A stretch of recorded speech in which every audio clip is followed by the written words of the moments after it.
Bonjour à toutes et à tous et bienvenue dans ce nouveau cours sur les pièces de jonction des sapeurs-pompiers. Je vais dans ce cours vous expliquer en quelques minutes le but des pièces de jonction, puis je vous les décrirai. Alors pour ce faire, rendons-nous dans une caserne de sapeurs-pompiers disposant d'un camion équipé des pièces de jonction. Tout d'abord, il faut savoir que ces pièces sont indispensables lors d'un établissement d'incendie.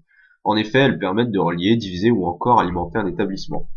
Allez, voyons maintenant un peu ce qu'il y a dans ce camion. On commence tout de suite par les raccords. Alors le but des raccords, c'est de relier deux tuyaux d'incendie entre eux. Il est composé de deux demi-raccords. On distingue trois principaux types de raccords, à savoir les raccords DSP, alors DSP pour Dubois Spécial Paris, qui sont installés en majorité sur les tuyaux de diamètre 45 et 70 mm. Les raccords GFR, GFR pour gros filets ronds, qui sont présents en grande majorité sur la LDT, la lance du dévidoir tournant, et les raccords AR, dit aspiration-refoulement, présents en grande majorité sur les tuyaux d'aspiration. Ils sont remarquables de par leur virole qui forme une vague, ce qui permet de serrer le raccord progressivement. Concernant les raccords, donc il y a une astuce mnémotechnique pour s'en souvenir. Donc lorsque les tenons sont horizontaux, c'est là où l'eau entre. Et lorsqu'ils sont verticaux, c'est là où on a la sortie d'eau. Donc intéressons-nous maintenant aux retenues. Donc le but des retenues est d'alimenter en eau un engin pompe ou un établissement incendie. Elle est composée de deux sorties de 65 mm. Alors pour disposer la retenue sur la bouche d'incendie, donc elle se clipse et on n'a plus qu'à la serrer grâce à la petite vis qui forme le demi-raccord de type Kaiser.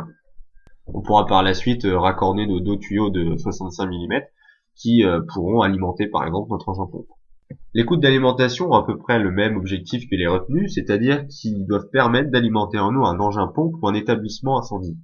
Les coudes d'alimentation sont composés d'une sortie de 110 mm et viennent comme la retenue se clipser sur une bouche d'incendie et se serrent grâce à la vis en papillon derrière le coude. Voici maintenant les divisions. Donc la division a pour but de diviser l'établissement principal en plusieurs établissements secondaires. Une division peut être composée de 2 à 3 sorties de 40 à 100 mm selon le type. Là on a en photo une division mixte avec deux demi-raccords de 45 mm et un de 70 mm. Alors en général, on conseille lors de la mise en place d'une division de laisser ouvert un quart de tour un des robinets d'ouverture de la division pour laisser l'air des tuyaux s'échapper lors de l'arrivée d'eau, pour éviter la détérioration tout simple du matériel dû à une surpression. Voici maintenant les vannes. Donc le but des vannes est de couper l'arrivée d'eau dans les établissements majoritairement de longue distance. Les vannes peuvent être composées d'une vanne de purge utilisée lors des établissements verticaux, par exemple d'une échelle. Elles sont dans ce cas appelées vannes de pied d'échelle. Cette purge permet de vider le contenu du tuyau avant de redescendre de l'échelle car un tuyau rempli d'eau est en effet très lourd. La dernière pièce de jonction est le collecteur d'alimentation, dit aussi collecteur à clapet.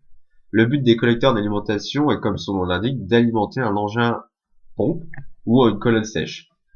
Alors le collecteur d'alimentation est muni d'un clapet dit anti-retour, permettant de bloquer une des deux entrées lorsqu'une seule entrée est utilisée.